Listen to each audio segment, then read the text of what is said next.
On this episode of the Star Trek Universe podcast, we take a journey into the Star Trek Extended Universe right after this.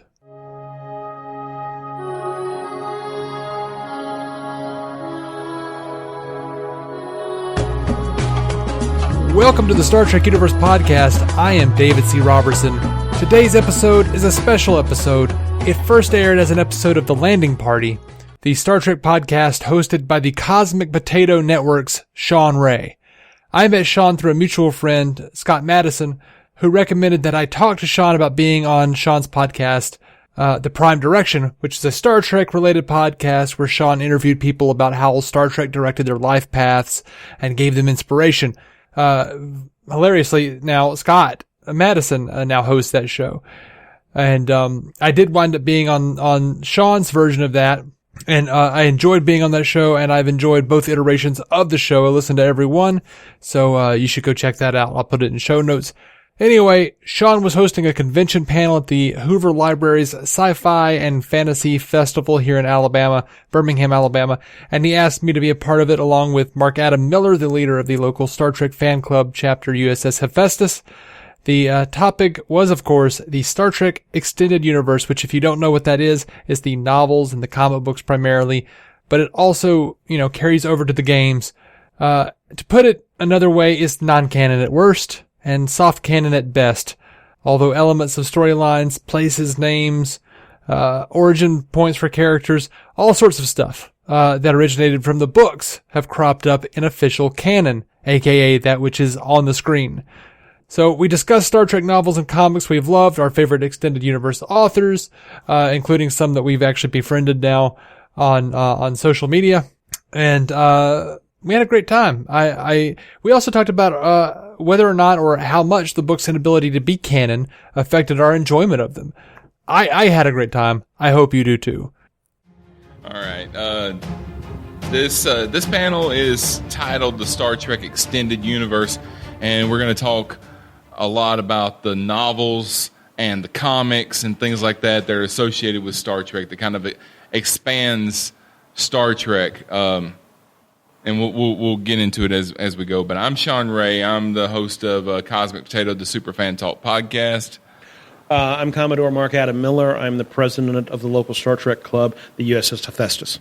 I am David C. Robertson of the Star Trek Universe podcast and the DC On Screen podcast.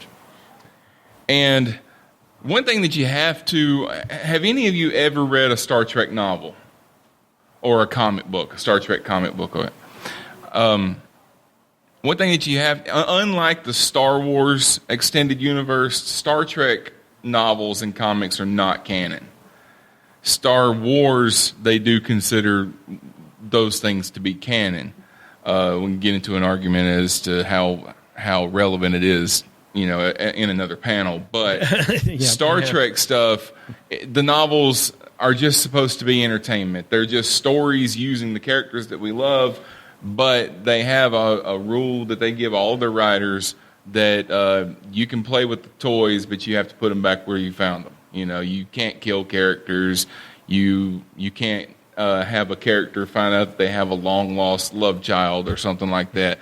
Nothing that would change that character's story going forward can be done. But as of March of this year, there have been 840 novels printed under the Star Trek banner. There's only about 755 episodes and 12 movies, so there's more content in print than there is on screen. So, and they've been written by some pretty well-known writers. Is that including the comic books? No, that's not including the comics. There's hundreds of issues of comics, and they span because the comics brand has kind of moved back and forth to different comics distributors. I mean, Marvel had them at one time. Gold Key, DC had them at one time. IDW has it now. Their quality kind of changes from depending on who's putting them out, who's writing them at the time, and things like that. I don't know who has them right now. IDW. Okay. So I know more about the novels. I have read a lot of Star Trek comics, so we'll talk about that as well. But what's your experience with Star Trek novels? Well, when I first started reading Star Trek books, the first Star Trek books I read was the Alan Dean Foster adaptations of the animated series, which then led me into the James Blish adaptations, and probably that would be the first time I read something that was out of not that, because when James Blish did his, he incorporated the two Mud series into one book and created a third story in that. After that, then it gets a little iffy of where I go. I think the James Blish books are I think this is pretty much the first Star Trek novels, because what he was doing was taking scripts from the TV series and adapting them into a book, and they would print like 6 of the stories per issue. And he actually wrote the first novel in 1969, Spock Must Die. Yeah, Absolutely. yeah. So, which says that surprisingly, it's the one book that I always think that's the one I got to read, and I've never gotten around. Well, I mean, it's true. I mean, everybody dies, so Spock must die. So. Well, he did. Yeah. Haven't you seen Wrath of Khan? A couple of times. David, what about you? What's your experience with Star Trek novels? I remember seeing some of the Blish stuff and the Alan Dean Foster stuff in my old elementary library, and they didn't have the first one of either. Because they were like log 4, log 5, whatever. And I think the first one I got was Renegade by Jean Deweese, which was not my favorite book. It took me years to get through it, and I thought I just couldn't read novels. And then later I went, I just don't like this novel. But yeah, I've got a ton. I'm on a kick right now. My poor wife. I'm on a kick of. Is he reading them to you? No, I'm just collecting them. I'm reading a little bit, but just finding these like. Anywhere from 25 cents to $1, $2. At the thrift stores. Yeah, and I love the old ones with the old like Lou Feck artwork, and they're like the old pulpy looking stuff. So, my God, I would wish someone would just go back in those archives and find all of that artwork, because you can find so many of those old Bantam novels that have different covers. And they're all great. Like, I just want to buy every one of them, every cover, every variant I can find. Get like poster size so you can hang it. Yeah. Yeah, I would love to see some of those relicensed. The original stories kind of kicked off in the 70s, because the show went off the air in 69. So after that, we didn't really. Well, I wasn't there. I wasn't alive in 69, but there wasn't really any Star Trek to be had until 79, other than in book form. So you had a lot of original series novels came out in that time. The one I can think of, which I think came out after the motion picture, was the Entropy Effect by Vonda McIntyre. That's one of my favorites of the novels of the Star Trek thing, and that's the only one that's coming to mind right now off the top of my head. I know I read several because that's once I got through the Alan Deans and got through the James Blish, then I started anytime, and that was rare, far and few between with the novels. So it was, when a Star Trek novel came out, hey, I'll get that one. I don't know what, and maybe because the entropy effect is one of my favorites, type of thing. Once you get into the late 80s and the 90s, you really get into a heyday as far as Star Trek novels go, because there was a time, say around 93, 94, when this is a time when I was in high school, when you could go into a Books A Million or a Barnes & Noble and go to the science fiction section, and there would be an entire wall of Star Trek novels, because by that time the Next Generation had come out. Deep Space Nine started in 93, so and they always had novels, and those were owned by Simon & Schuster was putting those out under their Pocketbooks brand, and they would put out 4 novels for every Star Trek series every year. So there would be 4 original series novels, 4 Next Generation novels, 4 Deep Space Nine novels, and then when Voyager came along, one came out every month. So it was TOS, then they brought out a TNG, and then a Deep Space Nine. And then they would be back to TNG. So, and there would be multiple writers that you've probably read before, like Greg Cox. You know, he wrote some Star Trek novels. Peter David, who has written a lot of he's written a lot of comics. He's written a lot for Spider-Man and the Hulk and stuff like. He's written a ton of Star Trek novels. Michael Jan Friedman is another name that he's written a lot of Star Trek novels. And these are all some of the best books that I've ever read were Star Trek novels. Now there's also some really bad ones. There's some that come out in hardback and then some that go straight to paperback. It just depends on which ones that they really want to push. And if you want to get into specifics of some of the titles, Peter David wrote a few that I wanted to talk about, like Imzadi. If you've ever read Imzadi, it's got a lot of time travel in it. You see characters in a future that we haven't seen before. Like I said before the show started, Data was a Commodore in that book, in the future settings and stuff. But then they flash back to what we consider to be the present in Star Trek, and they go further back into the past, and they deal with Riker and Troy when they first met, and they fall in love, and that's where the title comes from. They were named Decker and Ilea back then, right?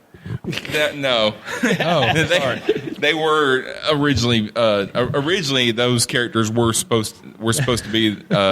They turned into Riker and Deanna after the encounter at Far Well, Point I wouldn't be surprised if maybe a Decker and Leah accidentally fell into some of these, because they would be writing along and they knew at one time it was Decker and Ilea. And there are novels that deal with those characters, because they have novels that take place in every time period of Star Trek. You have some that are set during the original series. You have some that are set during the movie series.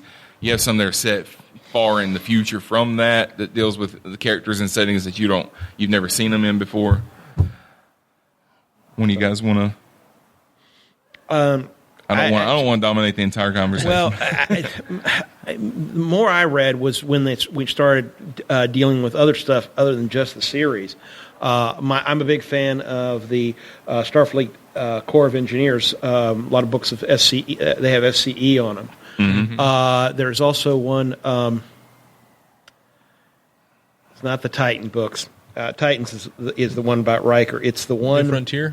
New Frontier. The Peter David. Yeah. No, that was Captain Calhoun. Basically a Star Trek series that only exists in the novels. Yeah. And that was what their plan was for that. And they created a ship, they created a captain and everything, and their adventures are only in novel form. And I think the first 3 or 4 of that New Frontier was sort of a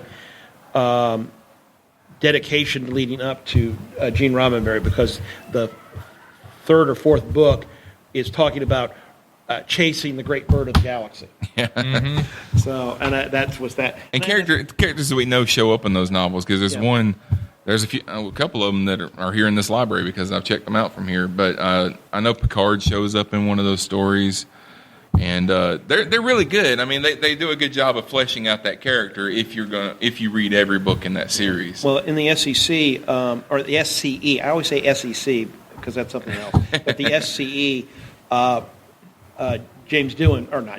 Scotty Montgomery shows up. He was saved by Picard, and he went on his vacation, but got tired of his vacation, so he went back to Starfleet, and so they put him in charge of the SCE. Also, Gomez from Enterprise. She's the main character and the main engineer on this ship that's in the SCE. Gomez. Who's Gomez? Selena Gomez, or not Selena? Selena Gomez.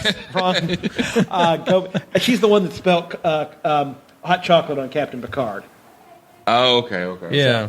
And that's mainly the SCE is following her once she, in a sense, graduated from the internship under Geordi and became her own chief engineer of this ship. And I haven't read any of those Corps of Engineer books, but I've heard of them. So it's a ship just full of it's just nothing but engineers. It's about the Starfleet Corps of Engineers, where something goes wrong and they call this ship in to figure out what the best way to fix the engineering problem. A satellite goes down, a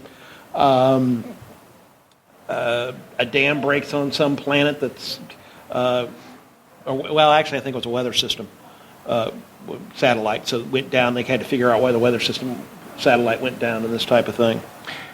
That's the thing about novels is that you can put things in novels that they would never put on the screen because it'd be too expensive. You have too many special effects or whatever. But you can do anything in a novel because the special effects are all in your brain anyway. When I was a kid, I got really into I know it's cheesy, but the Reeve Stevens Shatner books. Yeah. Where, you know, the first few of those, but even like maybe the first 6, like there are a lot of like coincidental meetups with a lot of people from DS9 and original series and stuff. But what I really liked about those was how they tied in a lot of the individual stories from both original series and the Next Generation, like the Preservers and the Obelisks. I loved all of that stuff. I loved how it all. And it had William Shatner's name on it, but I don't think he had. Oh no, he does those books, but then he does interviews where like I've never seen an episode. Like, oh really? Yeah, really, buddy. All right, yeah, cool. So William Shatner wrote it was supposed to be a trilogy, but it ended up being 3 trilogies. Yeah, it was a trilogy of trilogies, and because he didn't like himself dying off in generation. Yeah, the first trilogy was the Ashes of Eden trilogy, and those 3 I read. I never read the rest of them, but he did Ashes of Eden, which was a story of Kirk that took place right after the original series ended, but before the motion picture, and told a story of him falling in love with this girl that's half Romulan and half Klingon or something like that. Yeah, it was like right after Star Trek 6. Oh, is that okay? And then like the second book is after his death on Viridian 3. Yeah, the second one was called The Return, and he died in Star Trek Generations, and this was the story of how the Borg brought him back to life. Mm-hmm. And then I can't remember the name of the third one. Avenger. Avenger. And the Borg were using him as like their next Locutus, kind of. But he didn't have all the prosthetics and stuff. Right. It was just like Kirk with one little thing on his eye or something like that, and they controlled him. But I was like 13 years old, and Kirk and Picard are on like the Borg planet about to flip a switch that'll destroy the entire planet. I'm like, yeah! And of course now I'm like, that's lame. They also brought in... a big lever? They also brought in like... I remember a scene, if it's this novel... I think there was a scene where they brought Spock, McCoy, and Scotty all back together because at that time they were all still alive in the Next Generation timeline, you know. And it drove me nuts because they did that in there, but there was that great Michael Jan Freeman book crossover where they did that. That may be what I'm thinking of. I'm pretty sure they did, and then I was like looking at both of them and going like, well, these ages don't line up for McCoy. Yeah, because McCoy's really, really old, and Spock's really old too, but he doesn't appear as old. And then, you know, Scotty had the whole transporter thing. But Michael Jan Freeman wrote some really fun Star Trek books, and Michael Jan Freeman is one of my Facebook friends because Me too. Yeah, I interviewed him on on a couple of my podcasts. But the first Star Trek novel that I ever read was Reunion that he wrote. And it's a book that deals with a lot of flashbacks where it tells how Jack Crusher died. Now, they're not canon because in canon it's a different story. But that story had not been told yet when he wrote this, you know. So he wrote he wrote a story about how Jack Crusher was killed and Picard blamed himself for it, and we've seen parallels though. It's canon, multiverse, man. Yeah, the multiverse. There you go. That's right. And also, he did some novelizations of episodes. But when he did his novelizations, he did it based off the original script that they were working on at the time. And then after he's done, you know, they cut things out when they're filming and all that kind of stuff. So there's stuff that's in his books that are not in the actual episode. Like he did Relics, and he got permission. I asked him about this on the show. He did Relics. He did a novelization of that episode. Now that episode deals a lot with the Dyson sphere, you know, around the star. Yeah. And to flesh out the novel, he was able to put in a B plot that wasn't in the episode. That had to deal with the away team beaming down to the surface of the inside of the Dyson sphere and talk about what the horizon looked like, because the horizon was going up instead of just being flat, you know, and how weird that was. But I'd forgotten about that. Yeah, and he also did a novelization of All Good Things, the finale, when it went off. The book came out like the next day. Even James Blish has dealt with the original scripts a lot, and if you read the Jim Blish novels and look at the TV show, I think the biggest one was the Charlie X. One that was called Charlie's Law in Jane Blish novels, because that was the original title of the script. Mm-hmm. And there is a lot of background that they never filmed. Yeah. That makes Charlie X make a whole lot of better sense than what the TV show was. He also, Michael Jan Freeman wrote a novel that crosses over the next generation with the X-Men. Oh, yeah. Oh, Planet geez. X. That's a fun book to read. I'll yeah. have to get that one. It's called Planet X. Isn't yeah. it a loose sequel to that comic they did with the I original think he series worked in on that X-Men? comic. I think he was Yeah. on that comic. He wasn't the only writer, but Like I think Michael Jan Freeman, dude, like he on those old DC Star Trek comics. yeah. Man, his stuff was mother's milk. Yeah, yeah. Yeah, he's written a my lot God. for Star Wars and stuff like that too. So yeah, he's X-Files, he did some X-Files comics and things. He wrote an episode of Voyager too. I can't remember the name of it off the top of my head, but it's the one where Janeway meets this man that thinks that she's his daughter. You know which one I'm talking about? Oh, okay, yeah. He was on the writing team that wrote that script. Okay. I really need to rewatch Voyager. I don't remember that at all. Also, the Next Generation did a series of novels that expands beyond Nemesis, and he wrote the first one in that series. He did Death in Winter, which has a lot of Beverly Crusher's backstory and stuff like that. I wonder how much of that stuff will get ousted now that Picard has got. Yeah, probably all of it. Yeah, none of it's canon. So yeah, Multiverse, they're gonna man, throw it it's all right. Yeah. We can say it's multiverse. It has all to. counts. I'm wondering how because there is the there's the Jean-Luc Picard autobiography. I wonder how well that's going to be when they bring Picard out. Yeah, they did the Captain's Chair series too. Did y'all ever read any of those? I haven't. Yeah. I think I read the I read a Kirk couple one. of them. I read a couple of them. They were pretty good. And what they did was, it was some alien that was kidnapping the captains one at a time and interviewing them, something like neat. that. Captain's Table? Yeah, No, Captain's it's Table. when someone comes. It's a bar just outside the Starfleet Academy.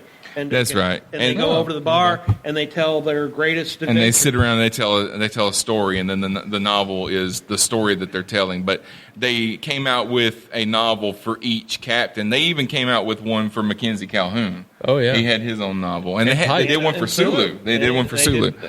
Yeah, That was the one that I got, and Sulu is special. take a because book and you put it on. Okay, that's what. And it got down to the bottom of the list, and Sulu's got a novel series too, but they're all in audiobook form. I thought it don't- was just one. I don't think they're. I think he did 3 of them. Really? I think so, but they're like audio dramas. They're not. Okay. They're not just reading the story. It's being acted out. When Star Trek comes out with an audio book of one of their stories, their audiobooks are really good. I mean, they're not quite audio dramas because it's usually just one person telling the story. But some of the story is told through sound effects. You know, like instead of saying he walked through the door, you'll just hear the door open. You know, and then they'll start with the dialogue, and they're abridged. They'll tell you the entire book in 3 hours. You know, when it should take at least 10 hours to tell a book like that. But yeah, all the audiobooks that I've ever read are really good, and some of them are like the Sulu ones are flat out audio dramas. You know, so the only one I can't remember what book it was. I wish I did. Sulu gets off the Enterprise, and he is actually a fighter pilot for whatever the aircraft carrier of a spaceship is, and he's a fighter pilot on there, and flies a 2-man fighter yeah. jet. But then he ends up back on the Enterprise because it didn't work out. So, one of the best books I've ever read was a Peter David novel called Q Squared. It was Q Squared.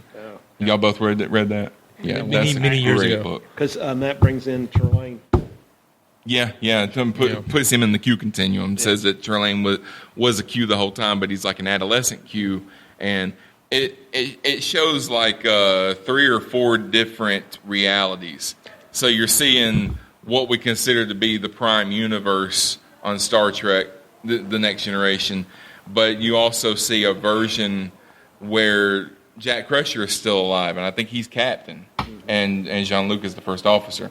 And then there's a there's another timeline where the Federation is still at war with the Klingons, and it's supposed to be the reality that Tasha Yar went to in yesterday's Enterprise.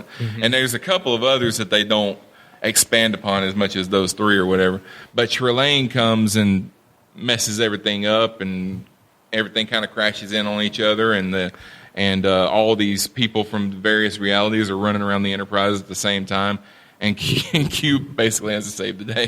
Am I mistaken in remembering that they said that the entity that possessed Gary Mitchell was a Q in that book? You might not be wrong, but I don't remember. It's been 20 years since I read it. It's been longer for me, probably. Peter David also wrote another Q novel called Q in Law, which was really good, where Q was supposed to marry Loaxana Troy. I never got around to that one. It's one of the early ones that I read. I remember picking up a Star Trek novel at the Walmart or the grocery store or whatever, reading it, loving it, going to the bookstore and buying 5 more, and that was one of them because it had Q on the cover. See, I love the one he did with John Delancey, IQ. I don't know if I read that one. I know what you're talking about, but I don't know if I read that one. I know that Greg Cox wrote a trilogy of Q books. Those are wonderful. Yeah, they're really good. They're really good. Now, also they've written novels based on all the series, and they're still doing novels based on The Next Generation and Voyager, and they did Deep Space Nine novels up until 2 years ago. They always getting short shrift, man. Yeah, yeah. They've even done some extended novels like the Titan series. You mentioned the Titan series.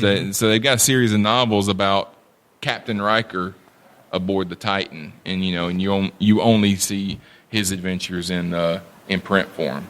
Deanna, because he's married to Deanna. Yeah, and she's the ship's counselor or whatever. Yeah, something like that. And those are about to be decanonized, buddy, because they're both getting cameos in Picard. Yeah, I know. That's the thing about novels. When you pick these up, and one of my friends, he says that he's never been able to read Star Trek novels just because he can't get it out of his head that it's not real. Oh, but Star Trek's not real. That was real. That was real. But the thing is, it's But you say it's multiverse. It's like if you read this book, it doesn't matter towards what he already knows about Star Trek, and he can't get past that. So, but yeah, it is, yeah. But it's approved by somebody. Somebody approves it. I tend to look at it as an alternate take, just seeing what a different writer would have done with something. Yeah. Just like one of my favorite things is looking back at some of the first UK comics where they thought that Kirk's name was Captain Kurt. Yeah. As if it was his first name. That's fantastic. They've parked the Enterprise on a planet. It's real weird, real 1950s kiddie sci-fi. But it's really interesting to see other people's take on this franchise. There was a book that came out. I worked at Books A Million for a couple of years in my early 20s, and this is when there was Star Trek novels coming out all the time. And they did a couple of unlicensed Star Trek novels that were not Simon & Schuster. They weren't pocket books. There was some other company had put this stuff out. And one of them was a book of short stories as though famous authors wrote a Star Trek story. Mm-hmm. And one of them was what if Anne Rice wrote a Star Trek story. And it was a vampire story, but Data was an energy vampire. He sucked the energy from people. Okay. And then what if Stephen King wrote a short story? And basically it was parodies of some of their more famous stories, but using Star Trek. And I wish I could remember the name of that book. And you would not find it at the store if you look for it now. You might find it online somewhere. But might find it in a library. I mean, you can barely find anything like that now at the store, like any new Star Trek books. Yeah, like I said, they still have Star Wars and 2 Star Trek books. Yeah, and all the Star Trek books that you'll find will be like the Next Generation post Nemesis stuff. Mm-hmm. You won't find any of the stuff I was talking about earlier that came out in the 90s and stuff. You won't find any of that stuff. And I think they had some novels come out based on the Kelvin timeline. And they got shelved. Oh, did they? They're written and they were never published. Oh, really? Okay. Yeah. I thought I saw. There are some from IDW. There might be. The only thing I've seen were the adaptations of the movies. Now I know they have the Kelvin timeline does have a comic series. Oh yeah. And some of those are interesting because they're actually retelling some classic Star Trek stories, but telling them in like as though they were in the Kelvin timeline. Like they did a Gary Mitchell issue, and it was the same story, with just a little tweaking here and there, right, with technology, because Kelvin timeline's technology is a little further advanced than the original series was. I liked their take on Return of the Archons. Where it was, I didn't read that one. It was a ship that was called the Archon, I think, and it became Landru or merged with Landru or something. Oh, really? Yeah, it was real weird, but it was an interesting take. They did one called I can't remember the name of it now, but it's a Q story, and it starts in the Prime timeline. And Q goes and he's doing his classic "I'm messing with Picard," this kind of stuff. And so I tell you what I'm gonna do. I'm gonna go to an alternate timeline and mess with stuff. So he not only goes to an alternate timeline, but back in time, so that he's on Kirk's Enterprise in the Kelvin timeline, and he starts messing with Kirk, and he takes Kirk to the future, and he shows Kirk basically what Deep Space Nine would be like in the Kelvin timeline. Yeah, and it's really interesting to see because the characters are not what we remember.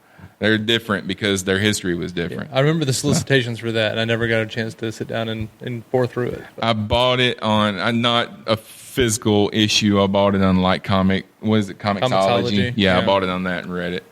But it's it's pretty good. I liked it. But the comics, like I said, I've never been as keen on the comics because their quality kind of goes up and down depending on who's putting them out at the time. Isn't that true of all of it? But some of the novels are not that great, but some of them are really good. But the Great Starship Race, anyone? Well, the thing is that there are they want this out at a certain time, and they've already put the book, especially if you go to the times where they were putting one out every month. Yeah. So it's like, I sometimes think, okay, we need this book now. They're like, okay, this is what I've got done. And they, okay, we'll just put it out. And like, okay, yeah. Well, one fun thing that you get with comics, and it's not just with Star Trek, is like if a comics distributor has the rights to multiple brands, then they'll do crossovers. I mean, they have no problem with it. They can do a crossover in print a lot quicker, a lot better, or not better, but a lot easier than they can do on television. That's why we've got the Ninja Turtles meets the Transformers, that kind of stuff. Yeah. So they had issues of Star Trek meets Doctor Who. They did like a whole 4-issue series, and Star Trek meets the X-Men. They had a comic series and stuff like that. So, and some of those are interesting. The Star Trek meets Doctor Who is like you had the Cybermen fighting the Borg. Because they're kind of the same thing. Yeah, they are the same. Of course, the one that really I thought was kind of really strange was Star Trek meets the Planet of the Apes. I didn't read that one. I haven't seen that. I read the first. Okay, yeah. Well, it makes sense. They do go to other planets. And stuff, it gets worse. They recently did Star Trek meets the Transformers, and the Enterprise is a Transformer. Oh, you know what? Okay. I think I heard you talking about that on your show. I knew they did that, but I didn't know they went that far with it. Oh, they went that far with it. But what was actually pretty good? in the movie universe, any machine that gets exposed to that cube turns into a Transformer. Yeah. So it would make sense in that timeline. Yeah. Still looked silly. Yeah. I'll read it eventually. But the one that I thought was really good was the Kelvin verse meets Green Lantern. Oh yeah, the Green Lantern Corps was actually that was pretty good. Yeah, that's right. I couldn't remember it was Green Lantern. If Green Lantern was the Kelvin verse, or if it there was another Green Lantern. There was a Green Lantern X-Men crossover that I saw too. I used to work at Kingdom Comics, so I saw. Going back to what we were talking about with William Shatner, the Shatner verse. Yeah, because they allowed him to do something that they don't let other writers do, even though, like I said, he did not write these books. They let him do whatever he wanted. He could kill characters if he wanted to, but they're not. It's not canon, so it doesn't matter. So they said the characters can die in his stories because he's William Shatner, but it's still not going to affect the movies and the TV shows. I and don't stuff remember like that. anyone dying in his Well, I mean, books, Kirk came back to life. Yeah. So I mean, that was, and then he also, I think he had a child or something in one of those stories. He had a child. But he did that original trilogy, the Ashes to Eden trilogy. Then he did a trilogy after that I think I read the first one, but I didn't read the rest of it. Mirror Universe. It was the Mirror trilogy. Universe. He was like yeah. the Emperor. That was fantastic. Yeah, I dug it's that. I know. Spectre, Dark Victory, and Preserver were the titles. Yeah. Yeah. Now I don't even know what the third trilogy was about. It's I don't- Captain's Blood and Captain's Peril, Captain's Blood, and Captain's Glory. Yeah, I don't know what they were about. First one, and all I remember is Kirk and Picard on Bajor, and that's all I remember about it. Oh, okay. I have them all, but I never actually went back and. No, in the novels, Deep Space Nine basically had a season 8 because they continued Deep Space Nine starting. I think the first one that they came out with started a year after Cisco disappeared, and it was the story of him coming back or something like that. I read a couple of those, but it's been so long ago I don't remember much about it. But like I said, that's probably the only season 8 that you're ever going to get. But it's not. I mean, like I said, it's not canon. Like I said before, Star Wars is allowed to say that their stuff is canon. Not anymore. Not anymore. But I don't. Disney threw everything out. No, I mean the stuff that they're coming out with now. Well, is canon because Disney is controlling it. Yeah, but you can't. I don't know how it works because you can't put stuff in books that you're just expecting everybody to know when they go see movies because not everybody. The fraction of people that are going to read your books compared to the size of the audience is going to go see your movie is so different that if you put characters in books that are going to matter in movies later on, you're annihilating a lot of your audience. You can, but the books follow because Disney has 2 Star Wars cartoons that are considered canon, Rebels and I forget what the new one is. Oh gosh. Yeah, The Clone Wars. No, it's not the Clone Wars. It's something. Yeah, I can't remember what it's called. It's sort of a sequel to Lego Star Wars. Sequel Rebel. No. But because supposedly, I don't think they got it completely mapped up, but they've got a pretty good map, and they can say, okay, you can do this, you can do that. That will not screw with what we're doing. You can add this, but you can't add that. And supposedly they're going through the old ones and saying, okay, this is canon. And of course, most of them, the other ones are just throwing out and saying, that's not so you canon. can bring characters. That's why they brought Grand Admiral Thrawn in, even though they put him in a different time period than he was originally in the books or whatever. But Star Trek's not ever going to do that because that's just too massive of an undertaking to try and say, this stuff is all canon, but every single novel would contradict itself. Yeah. It would contradict something. But I think certain things are still canon. I don't know what Picard's going to do to like the Roberto Orci and Alex Kurtzman Countdown comics, for instance. Yeah, I don't know if that's really. Canon for a minute. They said they were canon when they came out. Yeah, but I think that somebody else has come out, and somebody whose opinion matters beyond mine, but has come out since then. Which it's been 10 years, and said, they're not really canon. I mean, based on that trailer, it doesn't look like they are because B4 was captain of the Enterprise in Countdown comics. B4/Data. Yeah, he was Captain Data, and they also said that Geordi was the one that designed the ship. Yeah, the jellyfish that Spock ship. took back in time. Yeah, and then Narada was outfitted with Borg technology, which would make sense. Right, but I don't think. I don't think anyone ever messed with Jerry Taylor's Mosaic, did they? The Janeway biography / I don't think so. Yeah, because that's still canon. Voyager hasn't really been revisited since it went off. Except for being in the last. Janeway was in the last. Janeway was in Nemesis for a second. Yeah, I had to pause that trailer to see if he was talking to an Admiral Janeway. No, it's not her. It didn't look like it. It's not her. It wasn't her. Unless, I love Kate Mulgrew, but she was in Orange Is the New Black, she would have had to have lost a lot of weight for that to be her. And I was like, spoiler alert for the Voyager continuances, she dies in those. So I was just like, they decanonized the Voyager continuance. Yeah, so that you did know. Yeah. What they can do with CGI? We just Captain Marvel CGI. Samuel Jackson is a young man. Yeah, but you saw Data about in that trailer. They're not going to be able to pull that off. That's true. It actually looked pretty good, I thought, but still. And the thing is, it's like anything.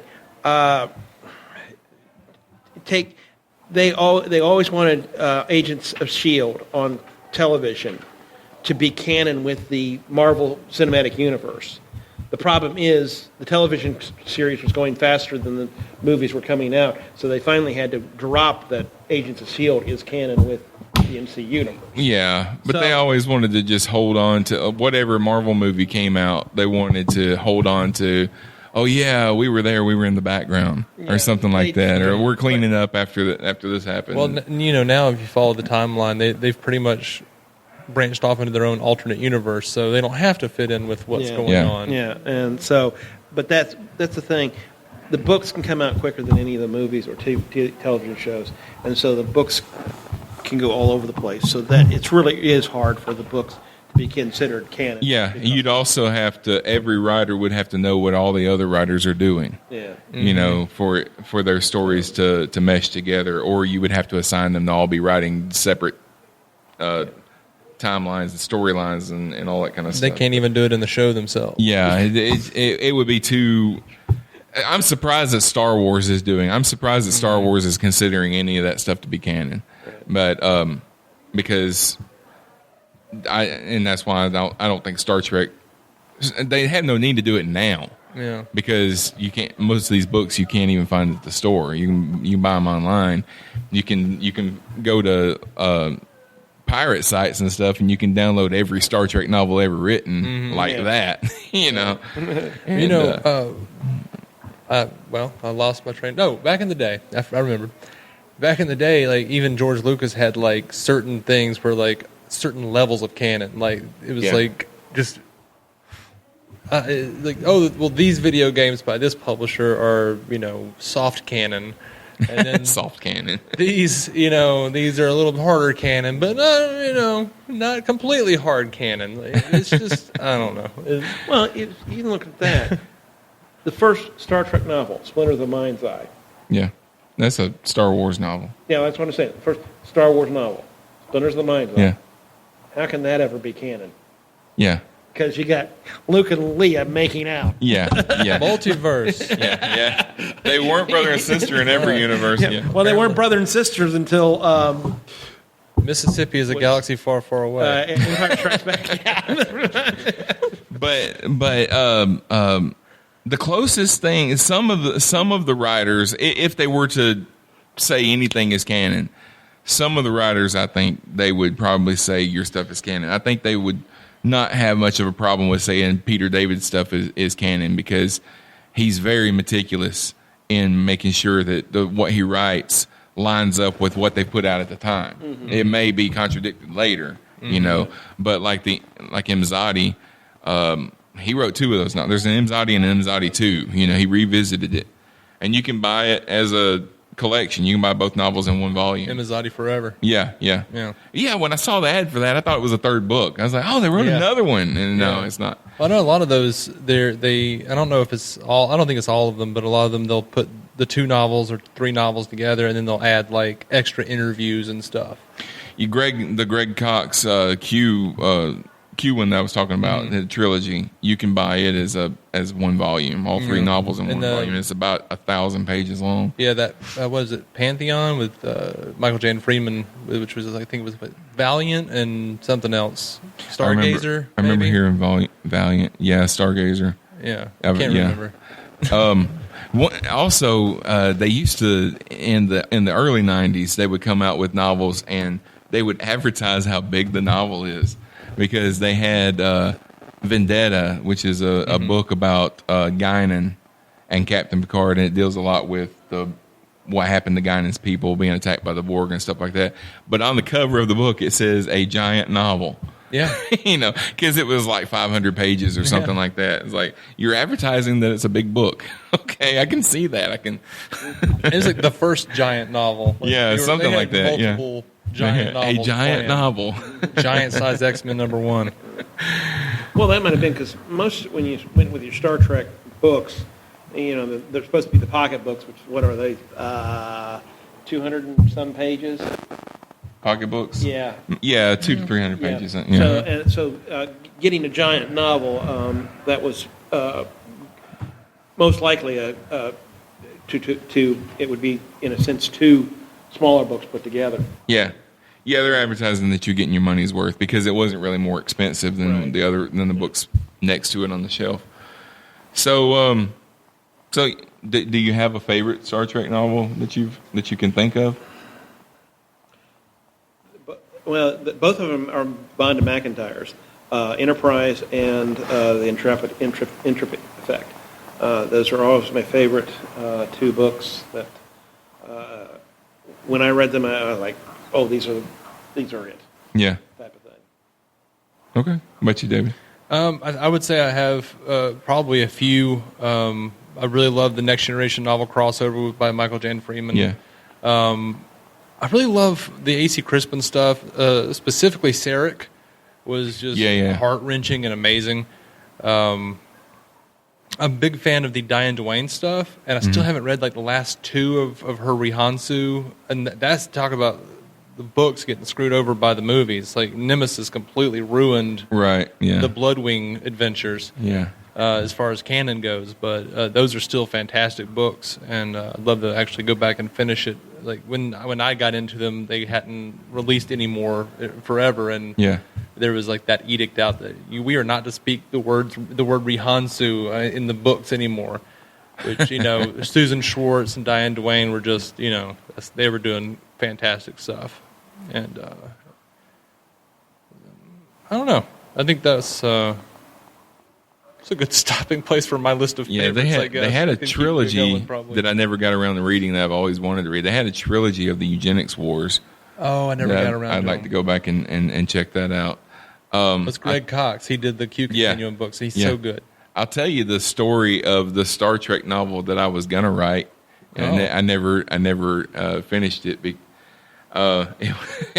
it was so stupid. It was... this is before you could go online and just publish fan fiction, you know. I was going to write a book about. I was basically retelling a Christmas Carol, but it was going to be Q, and Picard was going to be like the Scrooge character, and he was taking him to the past, but that was before All Good Things came out, and they showed the future and the past and everything. Like, well, they ruined my story, but. I was gonna end up in my story in the future. Wesley is still the traveler, but he's been contaminated by the Q, and he's going back in time and messing things up, destroying things, and he's evil now or whatever. So, it would have never been published, but when I was 12, like 12 or 13, I'll say I started writing a book that was called Quniverse. Yeah, and it was like we always want to use Q in our stories. and Q in my tale basically decided that he was bored with the way things were, and he like just did this like infinite lottery to see like all the different crews together, and it was like a section of like 4 different stories where like I kind of picked. Looked at all the different crews that I could remember and put them together. Like, maybe 7 of 9 back in TOS times with Kirk, and maybe stupid stuff like that. Yeah, I had thought of it. I remember thinking of a story. I never actually wrote any of it down other than like a brief outline. I wanted to do a crossover where I would bring the Next Generation crew together with the original series crew, but I was going so far as to like this character needs to be with this character. So Crusher needs to be with Bones, and they need to be working together in sick bay. And Captain Picard and Kirk need to be doing something together. And Riker and Spock. I said Riker and Spock, but it should have been Data and Spock, Yeah. But Riker and Spock had the same job, So, I was doing that, and it's stupid, but but hey. That's what you do. Yeah. Sometimes. Yeah. I write a fiction story using the Hephaestus. Q in my story is John Anderson. Oh, really? On that note, David, let everybody know where they can find you online. You can find me at dconscreen.com and Star Trek Universe, StarTrekUcast.com. And by the way, can I just say real quick, Margaret Wander Bonanno, she wrote Dwellers in the Crucible, and her name is on a Star Trek book called Star Trek Probe. That is not her book. They had Gene DeWeese come in and rewrite it. You can actually get a free Star Trek novel if you go to her website. Oh, really? And you message her and ask her for it. She will send you a PDF of Music of the Spheres, her original novel, and it's really good. Oh, that's cool. She's really good. I'll give you a tip if you want to talk to a Star Trek novelist. If you message Michael Jan Freeman on Twitter, he'll write you back. Oh yeah, yeah, and if you ask to talk to him on the phone, he'll probably call you. I've considered it. Peter David will not write me back. Peter David's too busy writing everything. Yeah, I know. MarkAdam, I know you don't have a podcast, but you want to let everybody know where they can find the Hephaestus. We are on Facebook at US Hephaestus, HEPHAESTUS. And if you forget how to spell that, look up the Greek god version of Vulcan. Okay. And, of course, listeners, you know where you can find me, CosmicPotato.com. I'm always there. All right, so that's it. I can't say it'll be the last time I talk Extended Universe on this show, but there's a big chunk, man. Let me know what you thought, and if you enjoyed the chemistry between me and Shawn, I'll put a link to the Prime Direction episode we did together, and you can check that out. If you're an Andy Griffith Show fan, Shawn is doing a rewatch podcast called The Mayberry Files, PHILES. I'm a huge Andy Griffith Show fan, and it seems like I may very well be showing up semi-permanently at this point on that show. I come in on the episode 4 review, Ellie Comes to Town. I've recorded 2 others with him so far. I have no plan to stop. If he stops texting me and calling me and telling me to do it, or asking me to do it, I should say, I guess I won't do it anymore. But so far, we're having a lot of fun. So that's 3 things I'm linking to in the show notes on StarTrekUcast.com. In these show notes, the Landing Party, that's Shawn's Star Trek After Show. There's the Prime Direction, which was Shawn's Star Trek related podcast, now Scott Madison's, and the Mayberry Files, Andy Griffith Show rewatch. Star Trek Universe podcast will be back soon. It's not going away. I pinky swear, I promise. Until next time, live long and prosper, y'all. To reach out to us, hit us up at StarTrekUcast.com, at StarTrekUcast on Twitter, Star Trek Universe Podcast on Instagram and Facebook. Just search for us there, or send us a message at StarTrekUcast@gmail.com. If you'd like to hear more from David C. Robertson, check out the DC On Screen podcast or maladjusted.tv. And if you want to hear more from Matthew Carroll, that's me, check out the Marvel Cinematic Universe podcast, or go listen to my music at MatthewCarrollmusic.com or anywhere you get music.